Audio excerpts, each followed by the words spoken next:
This is the first episode in a special Meet the Designer series. I wanted to take a moment to introduce myself to the daydreamers, mischief-makers and restless souls that have found themselves here, and share the journey that I have taken to create Pixie and Bumble, the Isle of Neverwas and the Lost and Found Exchange. Hi, I'm Sam Osmond. I'm a crochet designer, storyteller and an educator. Being an educator is something I don't often speak about because that is the day job, the thing that I do to earn the money to pay the bills. But if we had been meeting in 2008, I would have confidently said I am a lecturer, I teach business studies. I have chosen to focus on this chapter of my story first, because during this time something was ignited in me, an ember of something that for a long time I didn't understand and I couldn't explain. Sometimes all we can do is trust the universe, trust that we are in the right place at the right time, even if it doesn't feel like that at that moment. We can't predict the future, and we can't control all the outcomes of our decisions. Chapter 1. It starts with a dream job. My story begins with a nudge from the universe, the start of a chain of events that has brought me here to tell my story. I was born in the 80s, I grew up in the 90s, and was the first person in my family to go to university. I am incredibly lucky that I have a supportive family. I could have been anything. My parents just wanted me to be happy and find something I loved doing. I don't remember when I decided to be a teacher. I do remember wanting to be an archaeologist though. I loved history and even did my work experience at the Roman fort in South Shields. This was the end of my dream to be an archaeologist. It was cold and not as exciting as I'd hoped. Time Team had lied to me. I was motivated by the question, what's next? My life was mapped as a series of goals to be achieved and ticked off. By the time I finished my A-levels, I knew I was going to university with the goal of one day becoming a teacher. For a while, the plan I had made for myself was going well. I met my husband at university and I could see my life mapped out in front of me. Get the dream job, the house, get married and start a family. After getting my degree, I needed a break, so I applied for a full-time job at Debenhams. They were opening a brand new store in South Shields. I didn't get the job. Oh well, not my opportunity. However, a few weeks later I was sent a letter with my start date for the training and induction at the Metro Centre. I rang them. It wasn't a mistake. I had the job after all. Fast forward a year, and I've started my teaching qualification, and at Debenhams I'm now a mentor for new employees. One of these new employees that I've been looking after is the daughter of a curriculum manager at South Tyneside College. I didn't know this at the time, but they were looking for a lecturer to teach a night class for accounts. And I've just passed my financial planning module with the highest grade I had ever gotten throughout my PGCE. She had shared this information with her mum and I was invited to teach a class. I was trained to be a business studies teacher in a secondary school. I had never considered teaching in a college, but I knew this was where I was meant to be. My journey, the long way round, started with a job I didn't get. In 2008, I achieved my goal of becoming a teacher. My PGCE completed, I started working full-time as a lecturer at South Tyneside College. Another goal ticked off the list. The reality was different from what I had imagined. And 5 years later, I made the life-changing decision to leave my dream job and abandon the plan. Teaching for me wasn't just a job.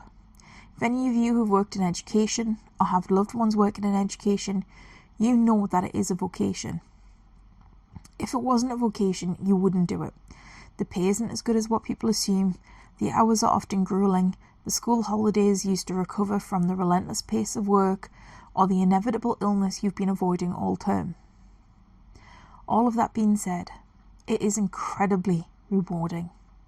I have worked with some of the most incredible, dedicated and inspirational professionals and have witnessed the positive impact on the lives of young people in their care.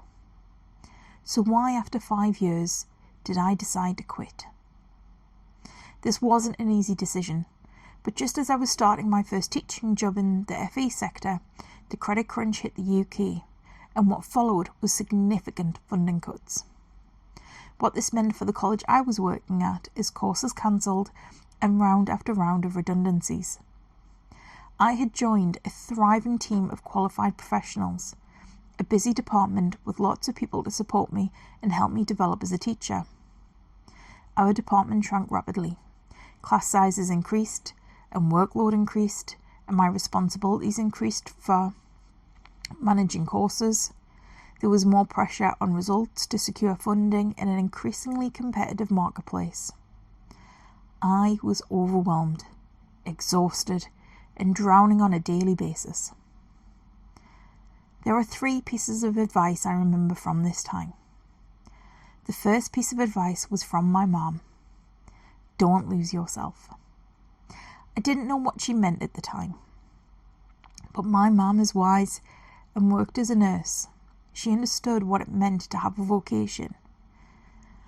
But being in my early 20s, I of course ignored this advice.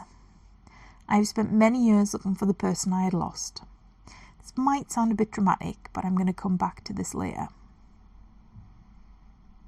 My second piece of advice came from my manager at the time.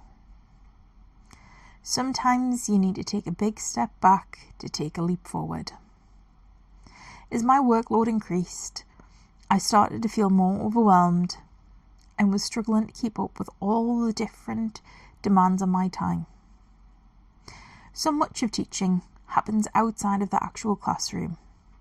There is so much preparation and planning and evaluating and recording of data. Her advice is something I revisit when I'm stuck in the messy middle of tasks and projects. She made it okay for me to give the perfectionist a break. One bad lesson is better than a series of bad lessons.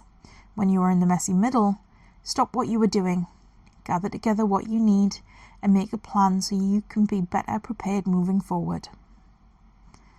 This period of time wasn't all doom and gloom. This job did give me the financial security to buy my home, and I got married to my lovely husband. However, with so much change in my life, so much uncertainty, and working 80 hours a week without a proper break, meant my mental health wasn't great. To be honest, my health generally wasn't great at this time. I was fighting for survival, holding on to this dream with my fingertips. The thought of just quitting was unbearable.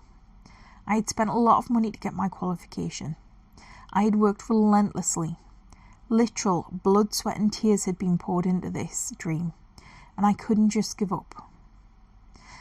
My third piece of advice came from a counsellor. If you can't change your job, change your job. Although work was challenging at this time, they did have an on-site counsellor. I had been diagnosed with an anxiety disorder.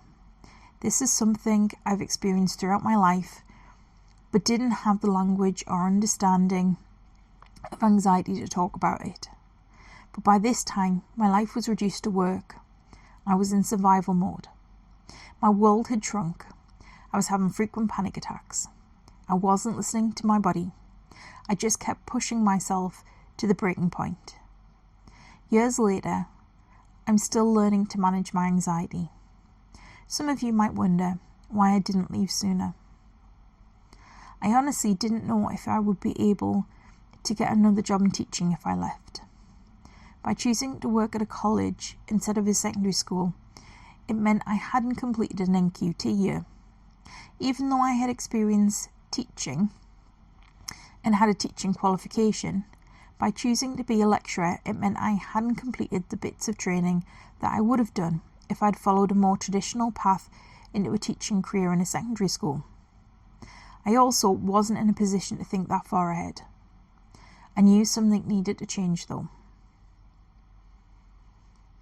I had ignored my mum's wise words. My whole sense of self was defined by my job. It was meant to be my dream, my forever job. I wasn't coping, but I didn't know who I was if I wasn't a teacher, and I didn't know what I would do next.